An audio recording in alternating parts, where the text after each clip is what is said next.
Pangutana ko nimo ba? Pila na ba ka Pasko o pila na ba ka New Year? Nga wala mo nagtingog sa imong mga isuon. Kadaghan na or karon pa lang? Reminder lang niya ako ha. Dili ni ingon sa pagpanghilabot. Reminder lang niya ako nga mubo ra kay life. Basin. Karon lang nga Pasko na ata. Karon ra nga New Year na ata. Sa sunod wala na ta. Dili na siya madala og simba ko. Dili na siya madala og tuktok nimo. Kay mubo ra kay kinabuhi. Mo na realidad. Kung wala pa mo nagtingog tungod sa walay magpaubos. Kay lagi, naman tay mga tagsa-tagsa mga pride. Kinahanglan nga isa sa inyo nga move para mag-uli mo.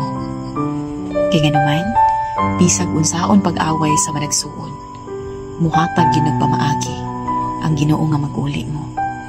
Ayaw tagda nga, muhatag pa ang Ginoo og pamaagi nga mawala ang isa sa inyo ha or mahal sa kinabuhi para lang mag-uli mo. Unya, basin usahay, maulahin na ang tanan. Sakit na kaayo. Masakit kaayo nga naiisa sa inyo nga mawala. Unya, wala giwi, nagpaubos, o walay, nagpasaylo. Lisod kaayo. Reminder lang niya ako ha. Kung naapay time, taas pa kay panahon. Mas nindot yung magpasko ta o mag-New Year ta nga puno sa gugma. Especially na sa pamilya. Maunay pinakanindot nga pinaskuhan nga madawat.